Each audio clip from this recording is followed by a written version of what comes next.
What's happening, everyone, and welcome to the final third, hosted by me, Sam, aka FIFA Brit, and my wonderful co-hosts, Mr. Brad Thomas and Betting the Pitch.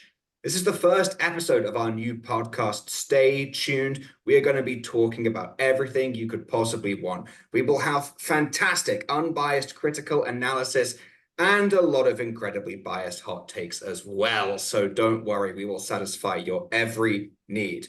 But let's talk about what happened last weekend. We had a fantastic couple of games in the Premier League. We have a hot title race coming into the final stretch. Arsenal got a win, City got a win, Liverpool dropped points. Gentlemen, what did you guys think of the Premier League action this weekend? Because I loved it. Yo, I'll take this one first because I was actually out at the Premier League's morning working the show out in Nashville. So it was an epic time for like a clutched up weekend for anybody who wanted a tight race. As someone who has a Liverpool future, it wasn't great. But, when I kind of look at the fixture list, it's okay. Like I feel like Arsenal has the toughest road. And Liverpool now can focus on the league after getting handled by Atalanta 3-0 in leg one of the quarterfinals of Europa. But I thought they were going to prioritize it anyway. While everyone says Jurgen Klopp wants to collect trophies on his way out, there's no trophy as important as the Premier League title for someone who's probably saying goodbye to the Premier League forever. I'm with you there. Yeah, Also, I didn't know you were in Nashville. That was Yeah, awesome. That's yeah, it so looks cool. sick. it was Very, lit. very jealous. Mr. Pitch, what did you think? Yeah, I mean, we have ourselves a tight race for sure. Liverpool dropping points, City beating Palace, and then Arsenal shutting out Brighton. But, I don't know what's going to happen. I think it's going to come down to final week, which is, always exciting, always what we want, especially for betting. Kind of keeps, the games interesting, and it keeps the players, playing at 100% and not just kind of quitting on the games because they don't matter. So, yeah, I'm excited to see what happens. Obviously, the team's got Champions League and Europa League. So, the mixing, matching, resting players, rotating, starting 11s. I'm excited to see. I think that honestly might be the most interesting part of this title race because we haven't had a title race this close, not just between two teams. This is between three teams. I mean, I can't remember the last time we had a proper two-horse race because I don't really count last season. Arsenal were out of that by, I'd say, the last month or so, sadly. We really let it slip a little bit too early. But this is the first proper title race between any number of teams. But the fact that it's a three-team race is amazing. And the fact that all three teams are still in Europe. So there's really you can't really rotate. I mean, Arsenal did a good job against Luton, resting Saka, which I was very relieved about as an Arsenal Yep. fan. But they have Europe midweek. They have games on the weekend. There's really no rest. And so seeing how these guys actually manage this final stretch is going to be really interesting. Yeah, I agree with you. It's just keeps coming back to like squad depth. And this is like the first time in a long time I don't feel like City's as deep as everyone as they used to be, right? Arsenal probably not as deep as they want to be, Nope. and Liverpool they're deep, but I don't know if the depth is where they particularly want it, right? Like they need that core midfield to be good, and they can't rotate it. You saw what happened in their Thursday midweek fixture. So I'm excited for this race. It's also important to note the last match day is going to be pretty interesting, where Liverpool invites Tottenham. I think Arsenal invites Bournemouth, and City travel to Fulham. So they're going to be fun matches, and it could be one of those where I would probably give the upper hand to Arsenal if it's everyone's level on points at the final, because they get to play at home against in the better scenario, right? Fulham at home is difficult. Tottenham, no matter where you playing them, is difficult. Bournemouth play tough, but at least they're playing at home. So It's actually Everton. The last game for Arsenal is Everton. oh, Everton, I remember this very specifically because is that the makeup? about 2 years ago when we were pushing for top four, it was that season where we just finished fifth and we should have come ahead and Spurs got fourth and we got fifth. My family actually flew back to England. We'd already bought tickets to see the Everton game, just in case it happened to be the game that got us back into the Champions League for the first time since like 2017. It turns out we went there and we were reliant on Spurs not beating Norwich, and I think they beat them Yep. something like 5-1 or something ridiculous. But I did go to that game and we beat Everton something like 4 or 5-0. We absolutely demolished them. It was all for nothing in the end. We ended up playing in Europa League, but I was like, oh, we got a rematch of that game. We have Everton again when it matters. So if it comes down to it, I think we can smash Everton because they have Yep. nothing to play for. Facts. And if anything, they don't want Liverpool to win the league. But Yep. they don't want Liverpool to win the league at all. So I'm not saying they're going to throw the game, but I am saying they don't want Liverpool to win the league. This is the second time that I've done this today. My notes were wrong in my first soccer show. All three of those games were incorrect. I forgot to correct them from my first show. So it's the second time I've done this. Listen, it's Brilliant. Masters week as well. So A lot UFC going on. 300, your A lot boy going has on. been on the ultimate grind. So all three of those are wrong for anybody listening. Just go and scratch that out. You didn't hear any of those games. They still have like 3 more matches to play from that fixture list. Yeah, we got a lot of time. And I think with who I think is going to take it, I'm leaning Arsenal. It's hard to go against City, but I just think City's defense isn't what it was. They're just not as strong as I think they have been in years past. Obviously their attack and their midfield is, world class, but I don't know. This Arsenal team is hard for me to gauge. I mean, I talk to Sam all the time about them and ask them questions. It's just like I just don't know which team's going to show up.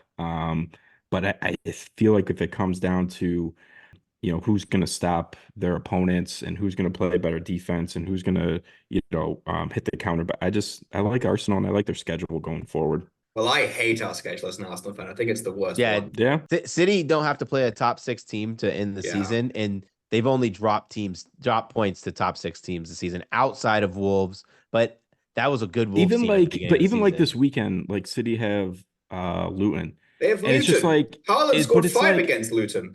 I know, but it's like City's got to think of they're coming off the midweek match versus Madrid. Then they got to then they have Champions League next week, obviously versus Madrid. And it's just, I mean, is this just just a spot where there's just gonna kind of rest players and God forbid they like I don't know, this Luton team is just one of those teams where it's like maybe City overlook them and they just they're very aggressive, super aggressive. They play at a super fast pace. And yeah, of course, I mean, City could put up 6, 7 goals on them, but you never know. I mean, that's why they play. This could be one of those games that just slips through City's hands where they just, they're overlooking, they're thinking about, Madrid and, De Bruyne is trying to get healthy. Walker, is going to come back. So who knows what's going to happen? I wish I had your optimism. I don't agree with that, and that's not nothing that you're saying. It's just with Luton, like they're not good against strong center forwards. So if Haaland plays, Haaland will be able to score at least 2 goals. Oh, of course. I mean, And I think De Bruyne had like 4 assists and Haaland had 4 goals last time they played. Yeah. Yeah, it's Of course, but like what kind of forwards. rotation is Pep going to put out there? Well, here's the thing. Do you know what a rotated City lineup looks like? It looks like Alvarez at striker. It looks like Doku on the wing with Grealish. Oh, God forbid we have Grealish and Doku as your wingers. I already bet Alvarez 2 goals too, just in case he starts, and I bet it on a book that voids non-starters. Beautiful. That's good. That's you know what? And I hope Haaland and De Bruyne sit because then I can just bet Julian Alvarez first half shot because he will rip about 5. Bro, his shots are always like over 2.5.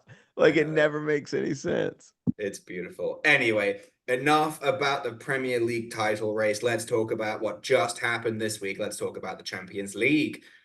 Starting, unfortunately, with Arsenal against Bayern Munich. Now, I say unfortunately because we were pretty, not heavy favorites, but we were expected to win this game. We were expected to score a couple, and we made silly mistakes. And I'm not one of those Arsenal fans that's going to brag on Twitter and say we're the best team ever. Bayern should be shaking in their boots. We're good, yes, but we don't have big game experience. And I think for the first time, that really showed because Bayern had 2 shots on target the entire game. And those 2 shots on target were a stupid breakaway that we gifted them and a penalty that Kane scored, which he was always going to score. So, we did the job. We limited their shots. We made sure they didn't have many dangerous opportunities. It's just that we made 2 mistakes and we let Bayern score on both of those mistakes. So now it's 2-2 going into the Allianz, which is a tricky place to play. And really, there's everything to play for. And honestly, I don't see how Bayern don't close this out. But that being said, Bayern have looked incredibly vulnerable in the league. So who knows what's going to happen? Maybe I'm just being a pessimistic Arsenal fan. What do you guys think? Yeah, man. I, Listen, BTP, I'm gonna let Go you ahead. take this floor first. Because I might be long-winded. I don't want to hold the mic. You go first. Tell us your thoughts on this. I mean, I think Arsenal were the better team in that first leg. They controlled the game, in my opinion. Obviously, like you said, it was a Harry Kane penalty and then a giveaway that turned into a 1v1. But aside from that, I thought Arsenal were just they controlled the game, they controlled the pace. Obviously, going into Munich's going to be a tough place to play, but I think they can get it done.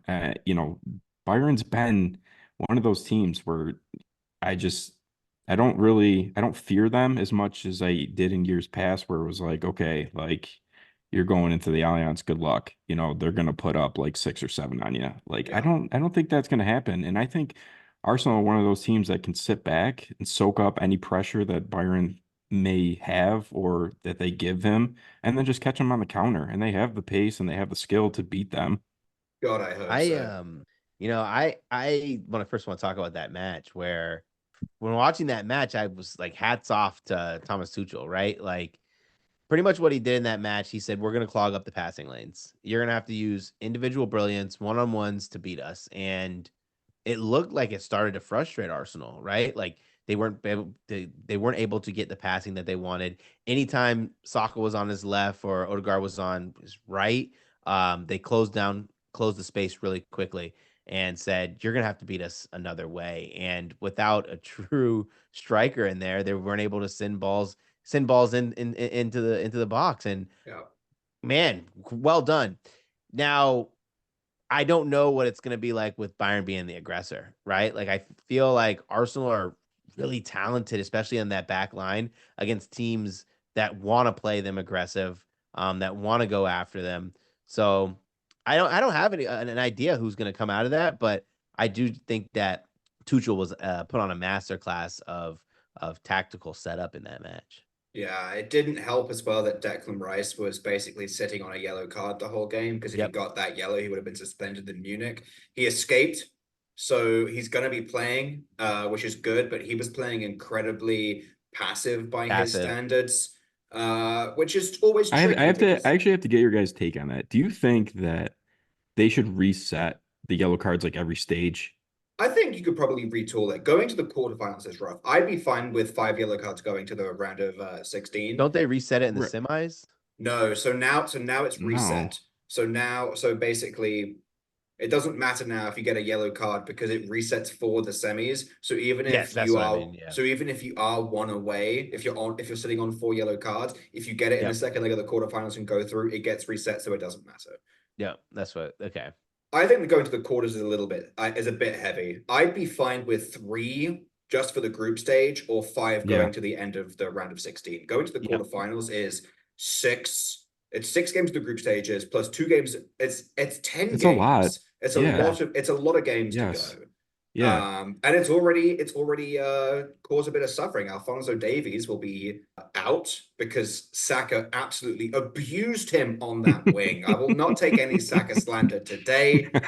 He played really well, and everyone said Davies was gonna catch up with him with his pace. Yeah, I'm sorry. No, he got absolutely wrecked. He got a yellow card so quickly, and he is out for that second leg. So good luck in that second leg containing Saka because he is gonna run over whoever plays in that spot over Davis. Just saying.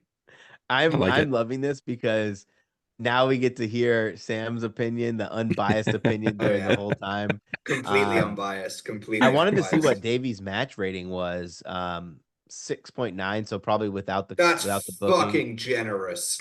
Without the booking, it'd probably be what, a 7.2, 7.1. Probably. Like, what Probably did he do? easily. Saka scored a goal. Like, I don't know. Anyway, there were a couple of controversial moments in this game that I do want to get you guys' opinion on because I am obviously biased as an Arsenal fan, but there were three fairly controversial moments across for both teams. Yeah. We had the potential red card where Kane elbowed someone. We have the no penalty for Arsenal where Saka was taken down by Neuer, and we have no penalty for Bayern where David Raya took the goal kick and Gabriel Yes. was confused and stopped it with his hand before retaking it. So curious to know what you guys think. I'll reserve my judgment until I let you guys go first as the non-Arsenal fans, but let me know what you guys think. The ref I didn't, was I didn't see the cane. I didn't see the cane, but as far as the Neuer and the touching inside the box, I mean, I think I read or heard something that the ref said that he wasn't going to call that in the Champions League or So you're thinking something of the like, handball incident, I think, not yeah, the not the Saka one. You're thinking of the Gabriel handball. yeah. And then, or the, what am I thinking of then? No, the Neuer one. What was the call on that? Because obviously what sucks about it is the Saka one. Yeah, because I hate that the two games are on at the same time because I'm invested in Real Madrid game. fair. Yeah. But I saw the highlight of Neuer taking down Saka in the That box. was a It pin. just That was a soft pin, but it's been called consistently. That's my only Exactly. problem with Exactly. the world of football is on the biggest of stages, if you're gonna call something in one match, you have to call it in another. And it should be, it should be probably a better I don't even know if this is the right word, like make a federation of referees where worldwide in big stage, big games, you're calling things that are similar. I wouldn't even care that much about that right there and that instance. I cared about that foul in the buildup. They didn't even call the foul in the buildup, and the ref said he got all ball, and like it was clear as day as a foul. And like that kind of stuff bothers me. That had no bearing on how I was betting the match or any of that. It was Yeah. just like you got to call it clean. Like it was dirty on both sides, muddled on both sides. But I don't like matches like that. I mean, No. the whole purpose of VAR was to clean up the game and make it more Yeah. consistent, and Yeah. it's just been worse. Is it more consistent? Fuck No, no. no, because no one understands. It's so, yeah, It's crazy. it's frustrating Anyway, because Yeah. it really is frustrating. As obviously as us like giving out plays and doing all the research and everything, it's definitely affected our plays and picks and things like that, but as well, but as mhm. the game as well. I mean, just what's a penalty, what's not, what's a handball, what's not, what's this, what's that. It's just there's no consistency, and that's what the whole purpose of VAR was. And it just hasn't been there. Purpose of VAR in the statement, in like the mission statement of VAR was to overturn clear and obvious errors. And yet they spend 5 minutes looking at things. It's just like, okay, if you're taking Yeah. 5 minutes to look at something, I'm guessing it wasn't a clear and obvious error. If you're Yep. drawing lines, probably not clear or obvious if you need to draw lines to check that out. That being said, the Premier League just approved semi-automated offside computer software for the next season. So hopefully that takes, because offside is the one that takes the most amount of time, I think, because Yes. they have to Yeah. draw their lines and they're like And the zooming camera in angles on that they like, have, I yeah, the know, camera angles they always have for it is like it's they're not even like so directly terrible. down the line. It's Yeah, like at an angle, so it's like, you're not looking directly down the line from the players. I know. It's ridiculous. I'll give my opinions on these controversial incidents because I have thoughts. Not as biased as you might expect from an Arsenal fan. I don't necessarily think the Saka incident was a penalty because he kind of goes into Neuer. But the problem, like Brad said, is that's been called as a penalty before. It was just called as a penalty for Liverpool on the weekend, where Hmm. Wan-Bissaka does go to ground to try and make a tackle on Harvey Elliott, but he doesn't touch him. He goes to ground, but his legs completely miss him. Harvey Elliott kicks his legs into Wan-Bissaka's legs and then falls over. That's given as a penalty on the ref gives it right there, and then VAR agrees. Hmm. So then, if Yep. Elliott's the one who initiates contact, even though Wan-Bissaka is the one that went in for the tackle, he didn't actually initiate the contact because his tackle was so bad he missed Elliott, which I think is hilarious. And then Elliott initiates the contact and goes down, and that's a penalty. The problem is, if you look at the Saka incident in slow motion, everyone says he brings his right leg into Neuer and he's doing it on purpose to try and fall down as a deliberate choice. I don't think it's a deliberate choice. You can see if you look at his left foot, he's winding up his left foot ready to go. He was very clearly just trying to shift it around Neuer and then rip it with his left foot, which is Yeah. what you should do in that situation. But I'm just like, where is his body supposed to go? He's flying at momentum and he goes into Neuer, who did step out. So yeah, Saka is the one who initiates the contact because he's the one moving forward. But Neuer still takes a step, immediately protests, raises his hand saying that's not a penalty. So you know as soon as someone does that, they're kind of worried. And then it doesn't get called. And VAR probably had a look at it because the ref was signaling in his ear that VAR was talking to him. So I'm assuming they reviewed it anyway. But I just don't understand how. I know I know that UEFA refs and Premier League refs that it's different, so there's not going to be that consistency, but there should be that consistency. So Yeah. it is what it is. And then the handball, everyone's making a big deal about the handball. It's not that big a deal. The ref blew his whistle, and Gabriel probably just thought he was asking him to retake it. I mean, it's a general rule. Don't use your hand. Just stop it with your feet so there's no confusion. But I think anyone who's really pushing that to be a penalty just probably hates Arsenal in some way, honestly. Like if that happens to your team, I'm sorry. You're not saying that should be a penalty. You're saying play on. That's the ref didn't properly count that. So I think the right decision was made there. It is what Yeah. it is. Yep. Madrid against City. Now this one was a good one. I'm sure you guys enjoyed watching this if you guys chose to watch that. I'm sure most non-Arsenal or Bayern fans were watching Madrid City because who wouldn't? It's a modern classic. This was a fantastic game. Ended 3-3. Yeah. I'm sure Pep will feel happy about it because he got a tie last year going into the Etihad. Then they absolutely blew the roof off Madrid, something along the line of 4-0, something crazy like that. So you would Yeah, imagine we Pep know. is Yeah, we happy. know. But what did you guys think of this game? Because I loved it. Go ahead, Madrid fan. Take the Uh, stage, man. How do you feel? Yeah, I mean, I'm not happy about the result, obviously. I was, hoping to go into the reverse fixture at least up a goal. I was hoping to. Join the club, Um, buddy. Join the club. yeah, I mean, and seeing City's lineup when it came out, I was like, wow, okay, this is definitely our opportunity. No KDB, no Walker, backup keeper. This was the chance. And, unfortunately, I just Madrid had too many missed chances. They kind of took their foot off the gas.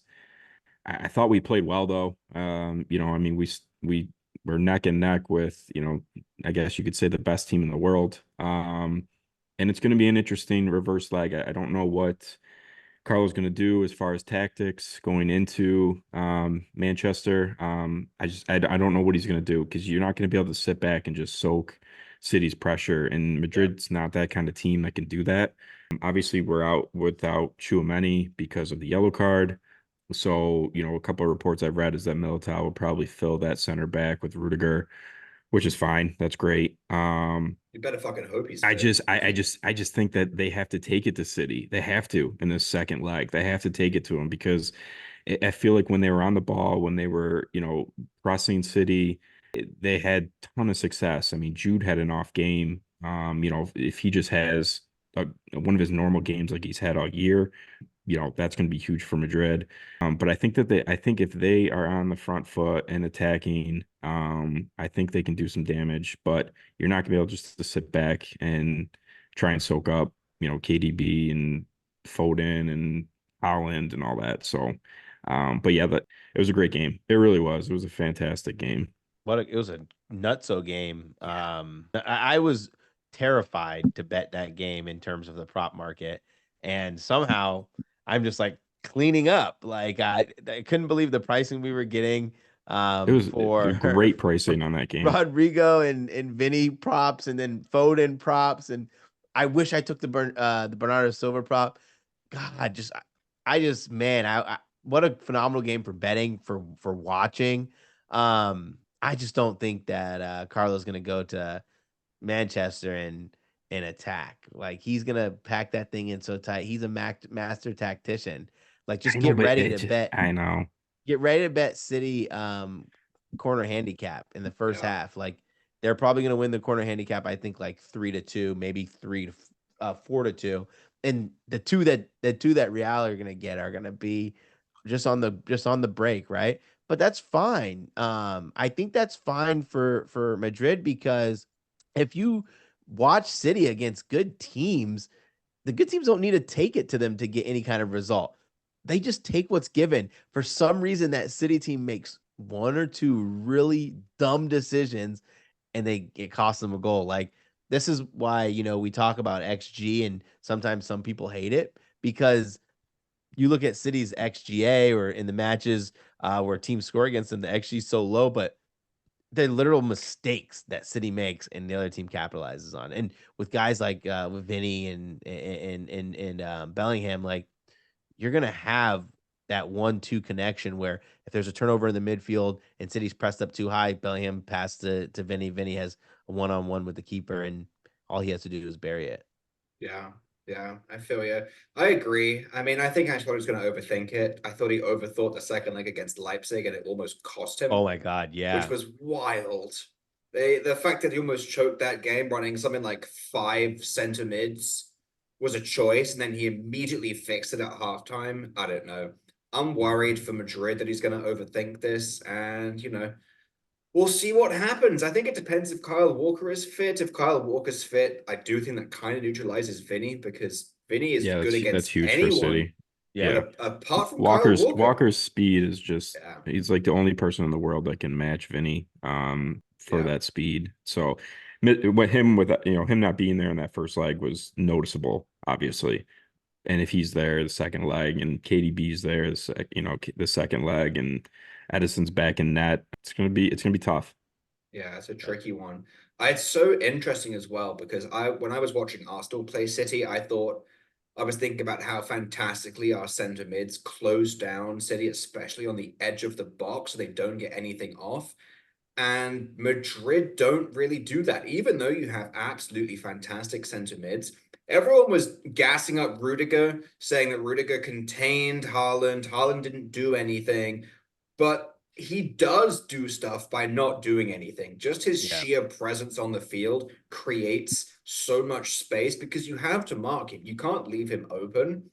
And the problem is that Madrid don't close down quick enough on the edge of the box. And a fun fact that someone pointed out to me on Twitter is at the Bernabeu, the past 2 seasons since Haaland joined City, all of City goals at the Bernabeu were scored from outside the box. De Bruyne's goal last year scored from outside the box, and all 3 of their Yeah. goals this week scored from outside the box. So all that attention on focusing on Haaland opens up so much space, and you're letting guys like Gvardiol rip from 25 yards out. So I hope for Ancelotti's sake that he figures that one out and is able to somehow close down that space on the edge of the box. Otherwise, someone scoring from outside the box, whether it's a free kick, Yeah. whether you give Foden some space and he rips a banger, which he's been doing recently, did it against Man U, just did it against Madrid. So, fair play, Foden. You're showing up in big games. As a Saka fan, I tip my hat to you. Fair enough. Fair enough, bro. But you got to figure that out. Otherwise, they're going to punish you.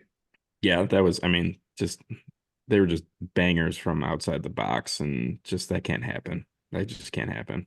Yup. Atletico against Dortmund. I don't really see how Dortmund get back into this, if I'm being honest. Especially if Marlon is still hurt, because he's the one guy I trust on that team, honestly. And Atletico are just solid. I mean, their home record is fantastic. I think we all know this. I covered this in one of my YouTube videos. Atletico had 19 wins in 22 home games, which I think is ridiculous. Now they have 20 and 23. Like, their home record is crazy. They have a goal advantage going into Dortmund. Germany is a tough place to play. As someone who now supports Arsenal, I'm well aware of that as we have to go to Bayern. But, do we think Dortmund are coming back into this? No. Okay. I don't think so. Good. I'm glad we're on the same page because I don't see it happen. I mean, if you look at the numbers in that game, Dortmund held 67% possession in that match. Obviously the XG was, low, but that's a lot of possession for on the road. And now you're going back home and your fans, you're down a goal, you're going to have to make something. Obviously, Atletico is phenomenal at home versus on the road. They created 3 big chances. Dortmund did. They missed 2. Can they come back? Maybe. But for this one, I think it's going to be another goal fest, because, Dortmund can be easily caught out. at the back, and with Griezmann and Morata, they can definitely, make you pay. But yeah, I don't know. It depends on if Maitland's going to be back or not. If he's back, I think that's huge for them. He's the Yeah, only guy I trust for shots. I have to trust I have to trust Simeone in here, right? Like 1 goal lead. Now you can muddy up the waters. Who cares if they have 68% of the possession if they're not going to want to shoot the ball? I think it plays into the hands of Atletico a lot. I'm very interested in this match because I have my 51 ticket on Atletico to win Champions League. Now, I don't even care if they win. I just need them to make it to the finals, right? I Yeah. could hedge that really easily. Yeah. I'm with you there. I have Atletico and I took Dortmund because they thank you, Fanatics. They hung 45-1 on Dortmund as well. So I was like, okay, screw it. That's lit. I'll take them both. One of them is making the semis, and we go from there. And they're probably going to play Barcelona, which, we're about to talk about, but I think they're probably going to play Barcelona, so it'll be an interesting matchup. But You I'm have a glad, great yeah, you have a great hedge opportunity because if you have both of them, that means you could start hedging at the semis. yeah, Mhm. You get your for sure. stake, at least hedge your stake back. Yeah. And then if they lose, then you get your stake back. If they win, now you have an opportunity to actually hedge the real hedge. Yeah, it's going to be interesting. I'm going to let it play out, see what happens, see what the odds are, and we can go from there. Yeah, that's sick. PSG against Barcelona, the last of the Champions League games. This game was also a banger. This was a great game, and I did not go the way that I expected it to because I don't really respect Barcelona, but my God, PSG are playing awfully right now. Like so bad. Like one of their goals came off a mistake. And Barcelona actually looked like a proper put together squad, which is, that's the first time I'm saying that this season. My problem with Barcelona is like their midfield was already pretty sketchy with injuries. Now they have 2 more midfielders who are going to be down for this match. But I thought that PSG would be better served if Barca were chasing the game. I never want to be on PSG with them chasing a game, right? Yeah. Like they're not. That's just not like they don't even have the talent, not talent, but they don't have the player like profiles to do that. They're not getting. They're a team that's built to counter. It's just factual, right? Their midfield's not good enough to break teams down effectively, and then their game plan is just stick Mbappe out on the wing and see what he can create. Moments of individual brilliance are better early in the Champions League.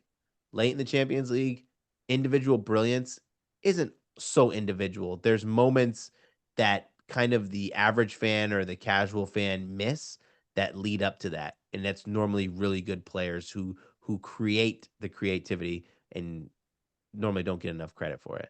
Fair enough. Well, I'll ask you guys the same Yeah. question. Do we think PSG are getting back into this game? Hell no. No, unfortunately not. I hate to say it. Oh, we got the Madrid fan. He didn't even say Barca are going through. He just said PSG aren't going to win. No, I don't think so. I don't think they're going to be able to go to Spain and get it done. Yeah. They looked awful. They've looked awful lately, Yeah. And I think ever since the news of Mbappe, leaving has just kind of, created a rift in that team with him being, taken off the pitch early in league games and things like that. And just, yeah, they're a mess right now. And I have to bring it up because you brought it upon yourself. You tweeted out that Madrid were about to see what Mbappe is made of in these big moment games. And then what did he do? Absolutely fuck all. Yeah, he got shut down by a 16-year-old. He just got But he that was a 16-year-old's ghost. also playing freaking out of his Oh mind. yeah, no, I'm not taking anything away from that. That's what I'm saying. He just he was a ghost. He was a ghost. Obviously, I got to support the guy if You he's do. coming to He's my favorite Madrid. player, so So, it hurt me. I made a statement. I said Madrid might ask for that check back to stay in Paris. And just saying, guys, I know it's basically wrapped up, but that deal's not confirmed yet. That hasn't been locked in. Nothing's been announced. Is he probably going? Yeah. Is it confirmed? No. So, we'll see we'll see what happens. We'll see what happens. Alrighty. All right, gentlemen, let's dive into the weekend action. We've spent a lot of time discussing the last week so far. Let's talk about this upcoming weekend, starting in the Premier League. Now, I put out a tweet on Twitter asking for questions, asking for things that people wanted us to cover. And Mr. Scooby, do your own research. Love that username, by the way. Requested that we talk about Newcastle Spurs. Honestly, this is one of my favorite games for the Premier League and also just the weekend in general anyway. I think it's one of the most evenly matched games that we have going on. But as an Arsenal fan, and by definition, I don't like Spurs, so I'll reserve my judgment. And I will let you guys go first. So who wants to jump in and talk about Newcastle Spurs? I'll jump in because I actually have a play from this game. And I'll start with the plays.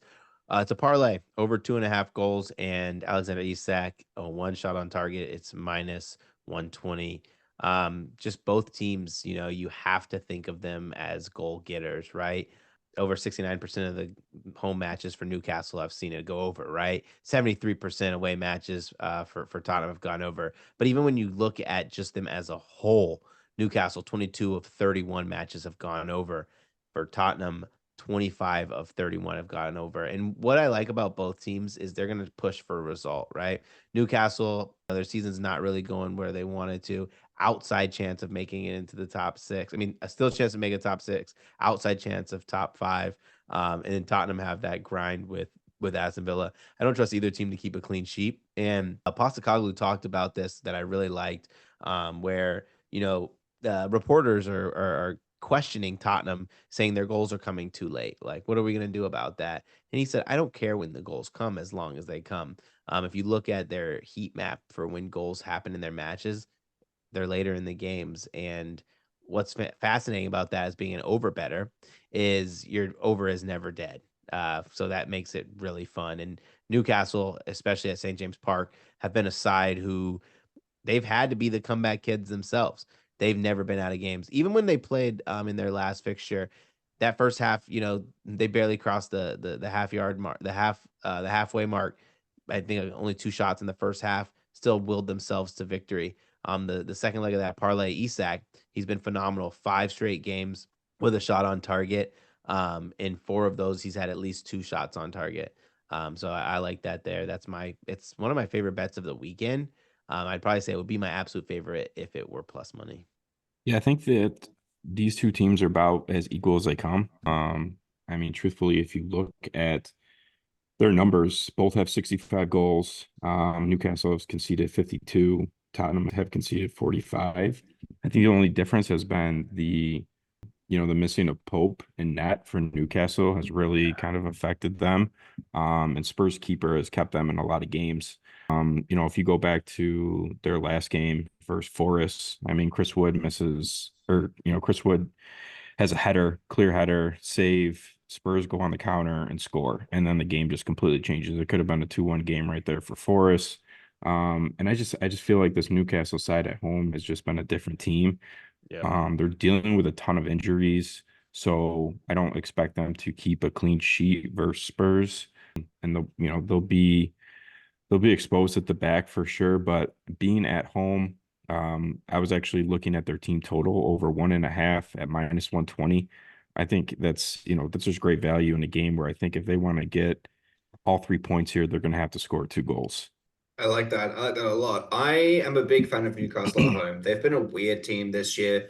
A lot of that's not their fault. A lot of guys have been injured, which has been pretty unfortunate. I swear, I don't think Harvey Barnes and Gordon have been fit at the same time because I swear as soon as one of them gets hurt, the other one's back from injury and then vice versa. They just keep flip-flopping. But I like them at home. I am shocked that they're not the favorites in this game. I know it's a close game because these are 2 pretty good close teams on paper, but the fact that a Newcastle tie no bet is plus money at home when St. James's Park is a hard place to play in for a team like Spurs that is not keeping a clean sheet, that will concede at least 1 goal, if not 2. I think that's wild to me. The fact that their double chance loan is around minus 170 is crazy at home.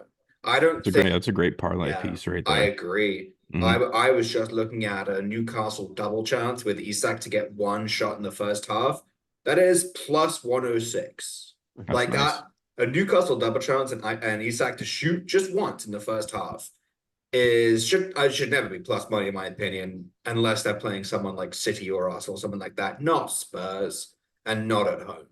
Yeah. That, yes, I don't like Spurs, but also, facts are facts and they can't defend. Neither can Newcastle, but this is probably a game I'll cook up a nice first half shots lotto for. I have a feeling it's going to be pretty back and forth, but guys like Son, Werner, Isak, and then whoever plays at left wing, if it's Barnes or Gordon, whoever's fit, I'll take them all for 2 first half shots each. It'll be a nice back and forth game, and I bet the odds are really spicy. Yeah, I think there's going to be goals in this game for sure. Yeah. That's a good one. We have a couple other games in the Prem that are going to be interesting. City against Luton, I've put on here just because it's part of the title race. I think this is it's come at a perfect time for City, I think. This is their game in between their 2 Madrid Champions League ties in the quarterfinal. And I think this is a game that they can rotate and win pretty comfortably. I think if you rest Haaland, you rest De Bruyne, now you have Julian Alvarez as your backup striker. Now you can give Foden a break and you can put Doku and Grealish on the wing. You don't even have to put a classic attacking mid. You can put someone like Kovacic and Bernardo Silva in the middle and be fine. So I think this is a game that's going to be really interesting, and I think there will be potential value, especially in shots, depending on how City send out their lineup. But I'm actually hoping they do rotate. One, as an Arsenal fan, because then I'll have just a momentary bit of hope before they ended up winning 3-0 anyway. And also because if Haaland and De Bruyne don't play, then Julian Alvarez first half shots are going to be an absolute wagon. Bernardo Silva is a frustrating guy to bet on because his first half shots are always amazing value. You can usually get 2 first half shots at like plus 500. The dude scored a goal inside 2 minutes at Madrid and didn't take another shot the entire half. He's just like not that kind of guy. But whenever guys like Alvarez, De Bruyne, Haaland, if they aren't playing and Silva is somehow now like the main shooter, then there's usually good value on him. So I'm hoping City rotate. I still think they'll win. Betting their money line is basically pointless because it's going to be something like minus 1,600. Betting on anything Haaland related is going to be basically pointless. He had about 5 goals the last time they played. So give me a nice rotated lineup and let me bet on Julian Alvarez, please. That's how I think that's game going. Yeah, I like Julian Alvarez, 2 goals at plus 450-ish, plus 500. Yeah, I don't really have much on this game because there's so many other games out there. If I were to pick anything, I was looking at Luton to score 1 goal at plus 115. I mean, the city defense, like I talked about earlier, they don't scare me like they used to. This Luton side is so aggressive, and they have skilled players on that team. And for them just to get 1 goal at plus 115 seemed like pretty good value to me. Yeah, that's really nice. City do not keep clean sheets anymore. I mean, they let Luton score twice the last time they played in the cup. Yeah, it was 3 goals in 2 matches. Yeah. They created like an over 2.14 XG or something like that. Luton had a great streak of scoring at least 1 goal in all of their games. You know who put a stop to that? It was Arsenal. That's right. Not to brag, but let's just say that Man City's defense is not on par with Arsenal's. Every time you say Arsenal, you have to take a shot, and let's see if you can make it through a whole podcast. Probably not. Probably not. I've already made it through 2 glasses of scotch. I don't think I can do a third. Bournemouth United. Now, I put this game on just because I also think this game's going to be incredibly back and forth. Man, you have conceded a metric fuck ton of shots in 2024. Like something like 4 straight games of 25 plus shots or more, which is a very key number if you're betting on FanDuel, because 25 is the highest you can go. And the books are starting to adjust. Like I think Bournemouth's shot line is around 18 or 19 and a half. But honestly, it's just like perfect lotto fodder. Like just stick Bournemouth 25 and, sprinkle a bit on that or put it in a round robin with some other shots. It's hard to go wrong because you look at that and say, Bournemouth getting 25 shots, that's ridiculous. And then you look at what Man U keep letting up because they refuse to take control of a game and are perfectly happy sitting back. And you're like, okay, they could actually do that. Yeah. This is a funny match because you think about United and their big draw against Liverpool, but United away from home only picked up 5 points in 5 matches. They've conceded a ton of goals, like in the 20s in their past, like 6 matches. Conceded a ton of corners. So if you like Bournemouth corners, if you like Bournemouth and you want to get some more action, I'd bet their corners as well, which is a fun bet. And shots, obviously. Yeah, I have nothing on this game. It's probably gonna be a pass for me. The lines are kind of juiced. They know this game's going to Yeah, be a banger. I hope it is. It'd be a good one to watch. Maybe catch something live. Yeah, I think If I'd there's want to bet it live. I think it has a chance to be a dud in terms of goal production early. Fair enough. Fair enough. Looking at some of the other games, Liverpool Palace. I put this game on here because I think Liverpool are going to absolutely skull fuck Palace. I think they're going to be so mad. I think they're going to be furious after getting absolutely humiliated by Atalanta at Anfield. I think that's their first loss at home in over a year. It's been a long time since they've been beaten at Anfield. And honestly, I think I might just blindly bet Liverpool to get 25 shots, which is it's above plus 200. I think it's like plus 250, plus 270. Liverpool to get 25 shots. They will rip. They will absolutely rip shots. And whether they score them is a different matter, but I don't see Palace being able to put up with anything that Liverpool throw at them. The game is back at Anfield, and I just think they're going to tear through. So give me Liverpool shots all day long. Good for your bet too. Is Liverpool rotated in their Europa match on Thursday? I actually have a bet in this game that I gave out. It's Liverpool minus 2 corners in the first half. It's hit at 11 out of 16 matches at Anfield so far this year. Obviously, coming off of two really disappointing performances with that United match and then in their midweek match in Europa, they're going to want to come out on the front foot and be aggressive. With Glasner taking over, despite what he says to the media about wanting them to shoot and play more aggressive, they've been very passive away from home. They've lost every corner handicap away from home since Glasner's taken over. So that's just enough for me to be confident in this bet. I like that. Yeah, I like that a I lot. don't think Liverpool are coming back in this Europa League. So this No. is their only chance at a trophy. Um, and I think they're just gonna stomp Palace at home. The one bet I was looking at was Liverpool -2 at plus 100 over on DraftKings. Even if it ends with Liverpool only winning by 2, it's a push. But I mean, they could put up 3-4 against this Palace team, and I don't really see them Palace that is doing much um on the road here in this one. Agreed. Agreed. Unless Elise comes back. If Elise comes back, then I'm maybe That's huge. then I'd be Yeah, that'd be tempted huge in for maybe them. some both teams to score because Liverpool can't defend for shit either. Definitely. But if Elise's not back, then Palace are basically worthless to me. I think they've had Eze and Elise healthy in the same game maybe 3 times this year, and it's been unfortunate because I love watching them play together, but neither of them Mhm. can stay healthy. Arsenal, Aston Villa. The odds are very favoring Arsenal, and Villa are the only team that really put up I felt so helpless playing them. We lost 1-0 to them. They completely neutralized us, and we looked like the Arsenal of old. But now it's back at the Emirates, and it's something like almost minus 400 to win, which I think is a little bit disrespectful to Villa. But again, maybe that's my nervous Arsenal fan talking. How do you guys think this game's going? I didn't bet this, but I'd be interested to see. Unai Emery loves copying other tactics, right? I would wonder if he would try to implement similar tactics that Bayern used against Arsenal, in terms of just only focusing on the passing lanes.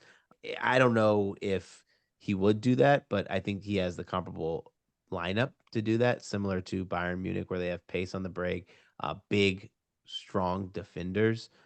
I'd probably bet Arsenal to win and both teams to score, especially with Ollie Watkins back, and he looked healthy in his last match too. He did. He played well today. Played well Yeah. today. Yeah, he did play well. I don't this Villa defense is bad. I think Arsenal could definitely just really put up a big number at home in this matchup. The Villa's conceded, I think, the most goals XG wise in their last like 10 matches or 15 matches, I think I saw. But they're just Arsenal has the potential in this matchup to put up a big number, and I think they will. I don't really have a play in this one. I was leaning maybe Arsenal team total over 2.5 at plus money. Oh, baby. Um, Yes. yeah, for me, it's just I think that Arsenal at home are a different animal, like most of the teams we've been talking about tonight. And this Villa defense for me just doesn't do it. I just think they're really bad. And I think Arsenal's going to control a ton of the ball. And if they can get too early, I think that finding that third one in the second half and getting the number at plus money is good value.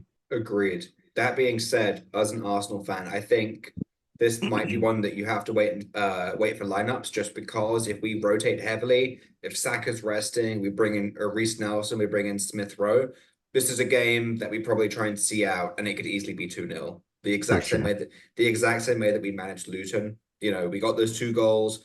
I was never worried that we were going to lose that game, but we never really had to press, and we just kind of managed the game, got the rest that we needed, and saw it out and got the win very professionally. Now, Aston Villa are better than Luton, yeah, but I think it all depends on the lineup. Now, if we play that aggressively, love that team total.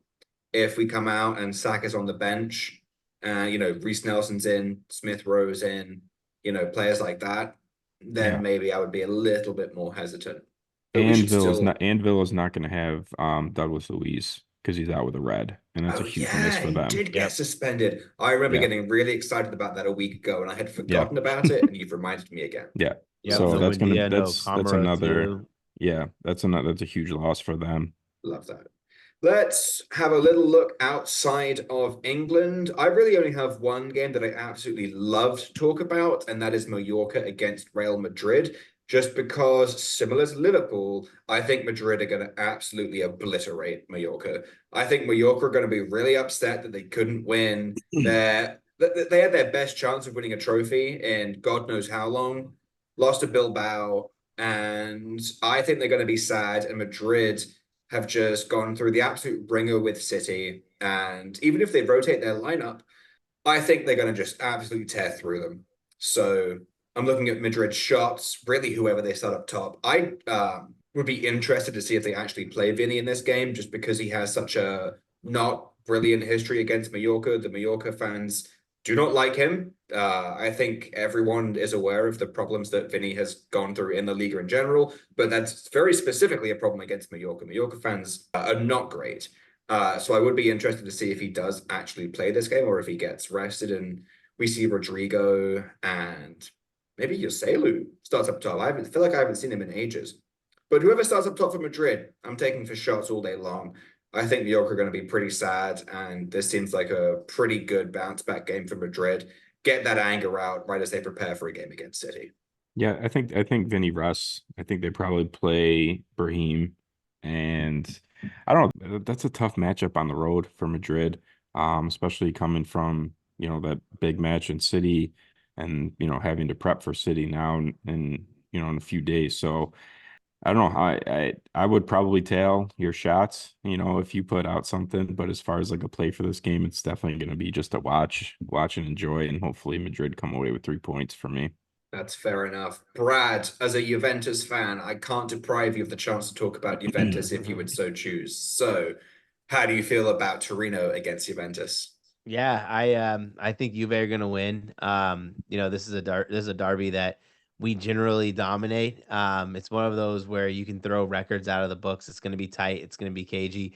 But what's funny is I think Juventus are gonna let Torino play on the front foot in this match. And when you think about Allegri, where he excels and matches he excels is where teams who generally aren't used to playing on the front foot, who aren't used to playing against a team who's letting carry the bulk of the possession, they normally don't play well. I'm not going to bet the money line there. I think that this game will be cagey early, so you can get a better money line about plus 170 if you wait like 30 minutes. But I am taking Vlahovic to score. Dude's been playing super fire. He's going to score in this derby as well. Love it. Love it. Alrighty. Any other games outside of England that you guys feel really passionate about? Anything that's really catching your eye? I'm good personally. I'm a Prem head. Everyone knows it. But what do you guys I'd probably think? take over 3 in Atletico and Girona, even though Atletico probably going to rotate a little bit. They still have a good enough attacking talent to make this game kind of exciting. It's plus money. That should be a banger. Yeah, that's another game I have pinned for this weekend. Lineup depending, of course. But yeah, I agree with Brad on that for sure. That was definitely one game that I have pinned for to keep my eye on. I'd be really interested to see. Yeah, I mean, Madrid money line is plus 100. And I spoke about the home record already. Girona have kind of gone off the boil. And, it depends on the lineup that Madrid run out there. But if Atletico are running, even if they run Depay, like Depay and Yeah, Correa. Depay can get you goals, and he'll definitely be aggressive doing so. Yeah. You know what else Well, Depay he's gets dealing you? he's dealing with a muscle injury, so I don't know if he's going to be available, That's a Yeah. bummer which because sucks. he takes Yeah. first half shots like a Oh, wagon. This yes. guy He loves takes a to lot of shoot. shots. But Yes. yeah, that should be a banger of a game. Anyway, that is our recap of the upcoming weekend. Now, if you guys follow me on Twitter, I put out a little poll if you guys had any questions or something that you wanted us to talk about. And one of our requests was to build a goal scorers parlay. Shout out to Gunnar Jacob for bringing us that one. So, Brad, I'll kick it over to you first. Who is your favorite goal scorer for this weekend? Alexander Isak. Dude has been playing aggressive. He's in great form, and he's playing in a match with one of the highest totals in the Premier League. I like betting him 2+ shots on target. It's funny, his price to score a goal is the same as 2+ shots on target, which generally is a very good idea in a match. I like that. Mr. Pitch, who Yeah, do I'm you going like? with Mr. EPL himself, Cole Palmer, Oh, to get a goal on Monday. Actually, it's not this weekend, so it's going to be a Monday match. Um, they're at home versus Everton. Everton have a lot to play for with another point reduction, and I think that Chelsea are going to have to score multiple in this one if they want to get away with a point or all three. So give me Cole Palmer. He's taken the penalties. He's been in incredible form. And I think he's like plus 165 that I saw on some of the books. So it's great value there. love that. And then to round it off, my pick is Tony. Brentford are playing against Sheffield, and Sheffield are an absolute smash spot for strikers, whether it's first half shots, whether it's goals. They concede so much to the middle. If Tony is starting, I absolutely love him for a goal. Now, the best odds for this parlay, Isak, Tony, and Palmer is on FanDuel at plus 1,007. That being said, just be aware that FanDuel does not void non-starters. So if you want the best odds, you do have a little bit of risk there, just in case that the guys playing in the later games aren't starting. The other question that we had from Mr. Mick Money, and I really love this question: who is the player of the season so far in the Prem? And I love this one even more: who is underrated that deserves more recognition? Brad, I'll kick it over to you. What do you think? Man, player of the season. That's tough. Hmm. I don't know. I really don't know. I'd say if Liverpool win the title, I'll probably go with Salah, but I don't have a good answer for that. I do think that Odegaard is probably the player who deserves more recognition. I think Saka gets a lot of the credit, rightfully so, because he's a goal contributor, takes the PKs, and has a high assist tally. But Odegaard's pretty much the cog that makes that wheel move. I like that. I like that a lot. I mean, any Arsenal praise, I'm gonna love. But Mr. Pitch, what do you got? Favorite player, player of the season in the Premier League so far, and who is underrated? I'll start with my underrated. I don't know if he's considered underrated, but I'll go with my goal scorer, Cole Palmer. Fuck off. No, he's not. The season he's having at Chelsea is just unreal. 16 goals, 9 assists in 27 matches, just playing incredible football. Maybe I think he could be an underrated one as well. He's had to fill a lot of void for Newcastle with all the injuries that they've had at their attack and up front and things like that. But yeah, as far as play, I mean, I don't know. That's tough. I think it's going to come down to, who's winning the league and who carries their team the remaining of the season here.